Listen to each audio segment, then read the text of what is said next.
On this and all things travel as always. I'm joined now by journalist Peter Greenberg. Peter, thanks so much for once again being with us. We appreciate it.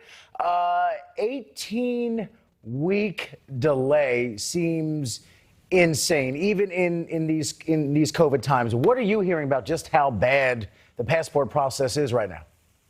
I actually hear it's even worse. It's not 18 weeks, it's almost 6 months. And that's for a normal application. If you wanted an expedited, so-called expedited service, it's 12 weeks. So if you do the math, there goes your summer, there goes the rest of the year trying just to get a passport. The backlog started over a year ago when so many of the workers at these 26 major U.S. passport agency offices around the country were sent home. It's physically impossible for them to process a passport working from home. Can't happen. So it's not just a postal service issue, it's a human resources issue within those offices. That's number one. Number two, we're dealing with a backlog now of 1.6 million passports that haven't been processed. And that doesn't even count the ones that are actually the applications for new passports or renewal passports. It's actually a larger number than that. Wow, so that 1.6 million, that's not even counting the people trying to get their first passport. Right. So, well, that includes them, but it's even bigger than that because so many people don't realize that if you have less than 6 months validity on your current passport, most countries won't let you in. So that you need to go even ahead of that. People aren't doing that. Now, you talked about the appointment issue. Yes, there's no charge for an emergency appointment. The problem is you can't get one. And as a result, people are doing even crazier things. They're looking for passport agency offices in states that may not be heavily populated or maybe less populated than their own. People from California flying to a passport agency in Vermont. People in Chicago flying to a passport agency in New Mexico with the hope of standing out in front of that building that they'll be let in. And for people who really need a passport or take the route that you just described, is it of any real benefit? Does it speed up the process if you leave a crowded state to go to a smaller state? In the recent past, it has.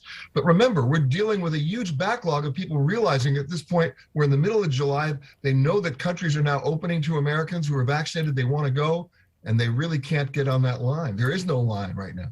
Wow. So, okay. So it sounds like a obviously dire situation to put it mildly. So any tips there for beating the delays? Can you do anything or you just have to wait it out or change your plans?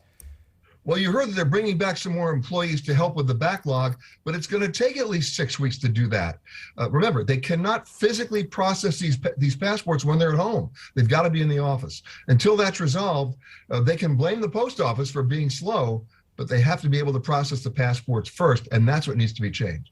And Peter, just reiterate a point you made a second ago, which I didn't know, that really 6 months out from your passport expiring, some countries won't accept you if you have less than 6 months of validity left. So really, you need to start applying maybe a year before expiration? Based on these delays, yes, check the passport expiration date on your passport, and even if it's like 7 or 8 months away from now, apply now. Because otherwise, when that comes up, you'll be standing in that line and you're not going to have a passport. Wow, that is hugely helpful advice. Glad we got to that tonight. Well, I know there's no problem with your passport, sir, because you're you're in Iceland, so I'll be nosy for a minute. What are you doing? What are you seeing? Well, Iceland was one of the first countries to reopen to vaccinated passengers, Americans. It's a very good textbook case of how you manage growth. They're doing a great job. 80% of the Icelanders have already been vaccinated, so they've got a high vaccinated rate as well. And now a number of cruise ships are now home porting their ships here. They're actually sailing from Iceland. And of course, when you're here, you get to see that picture right there, the active volcano, which of course attracts so many new visitors. You're always in some place fascinating. Usually I'm jealous because of the scenery and the travel of it all. I'm kind of jealous of that 80% vaccination rate this time around. Wow, Peter, thanks so much as always for your time. We appreciate it.